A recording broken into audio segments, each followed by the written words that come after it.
So I'm Jennifer Farmer. I'm a psychic medium. I have and an author. I wrote a book as well, and I have been working in the field of spirituality and psychic mediumship, as well as healing grief for over 17 years. So my near-death experience is a little embarrassing. So I was a young woman and I was a party girl and I loved to party. And I had my near-death experience because of being near stupid, right? So I had a little alcohol and I had a few pills and mixed them up at the same time. And for me, I know that um, that experience of crossing over, they had to come and pump my stomach. And I remember, kind of being in an altered space. I just remember sort of walking to this beautiful hallway and this beautiful light. And I felt love like I had never experienced before. And it was so comforting that I sort of heard myself arguing with God in my own way. No, no, don't send me back, right? Because for me, it was a place that in my near-death experience, it felt better than anything I'd ever experienced on this side. And for me, coming back into my body, I was a little upset because although I didn't plan to overindulge and mix the wrong thing together and it take me across to the other side, my experience over on the other side still stays with me today, that I can think about and recall that level of love and connection. And when I can hold that presence of what it was like for that. And I can't tell you how long I was there. I have no clue. All I know is they worked on me for a very long time. And, when I started coming to, I was in the hospital and my mom was there. And I remember waking up thinking, oh Lord, I'm back. And so, I know a lot of people have a lot of other experiences. And so for me, because it wasn't something that I would have wanted to do on my own. I didn't want to die at that point. It was came unexpected, but it came with a great gift. I didn't see a figure, but I felt the best way I can describe it is, number one, I felt I was going through a tunnel of very, very fast moving light. And it was white light. It was it's kind of like if you're on a subway and it was a subway of light, and it was very fast. And I talked to God when I realized what was going on. I was like, I felt I was coming back to my body. And I literally said, God, I'm not ready to go back. I want to stay here. And I kind of felt this, not in human words, but I felt this, no, there's more stuff for you. No, you have to go back. Like I heard this gentle, no, that's not your time to stay here, right? And so I didn't hear, but I felt, and it's kind of like what I think about the humans and spirituality and people who are empathic. We don't always have to have verbal words to understand communication, right? We can feel, I love you. We can feel you're going to be okay without those words being said. And so for me, that's kind of what I came back with. It's like, oh, I have to go back and I'm going to get to come back and I've got work to do.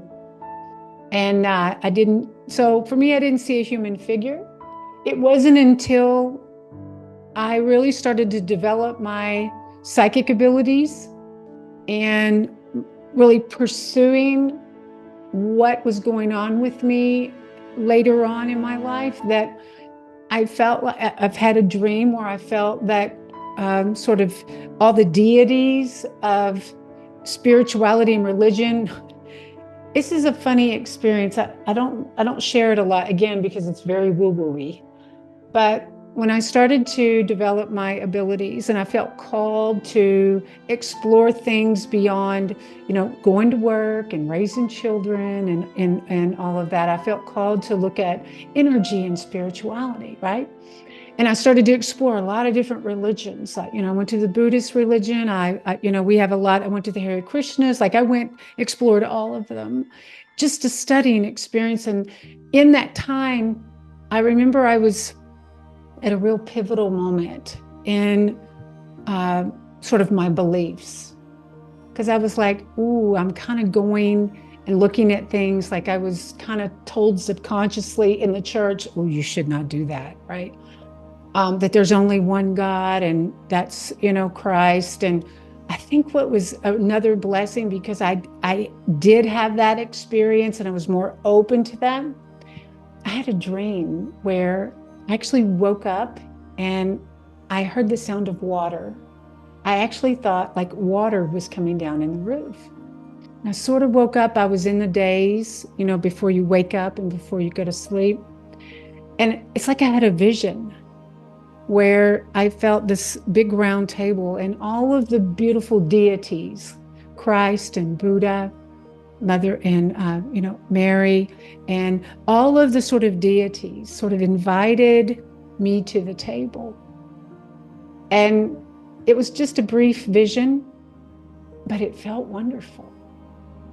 And so I knew that that didn't come from me, that came to me.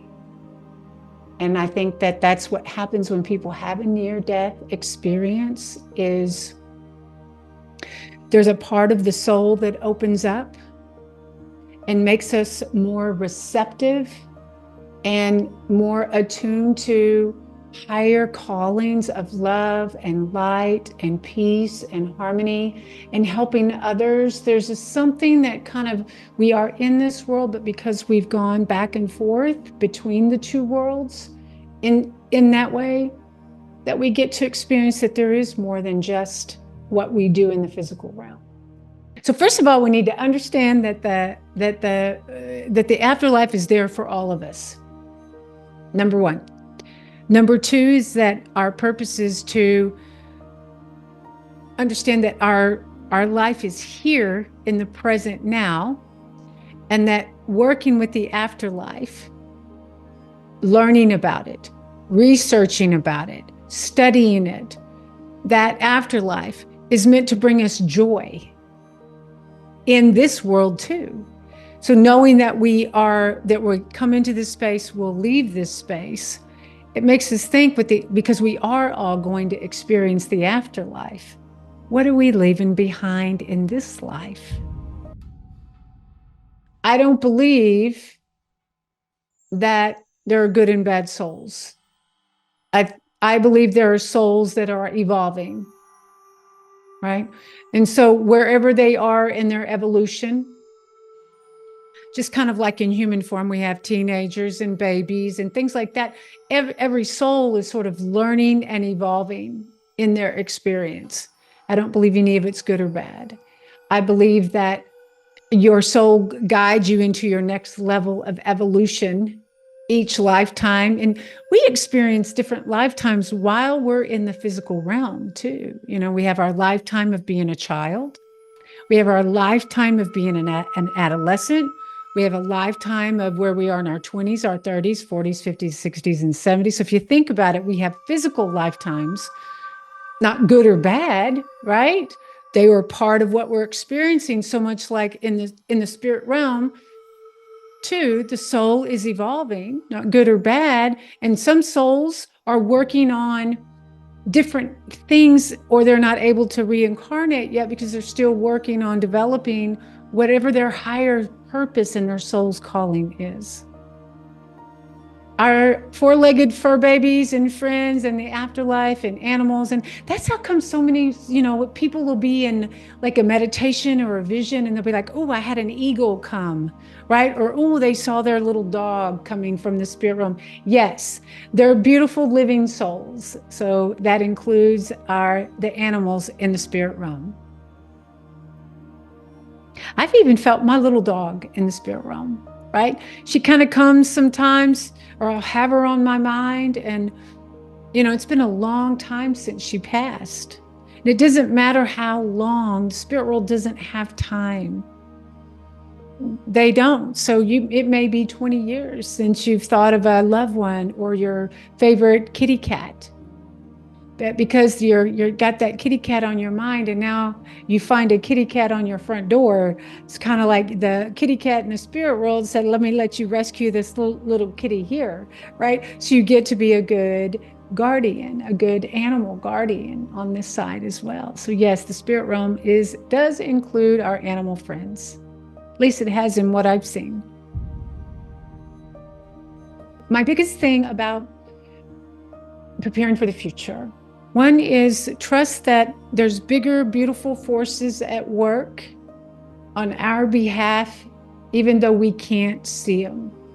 In doing that, we are all asked to come from a place of love, that all is working for our highest good, and to do our very utmost to have empathy for struggling souls, to give to the person next to you, to have tolerance, and to have understanding that everybody's doing the best that they can. And in the future, do your part to build your communities that bring love and healing and light into your community, even if that's just 3 of you or 4 of you in your community, that you come together for spiritual practices to hold the beautiful light and love of the planet while we are going through this big shift in people choosing to work from a spiritual level in a human way. I hope that's helpful.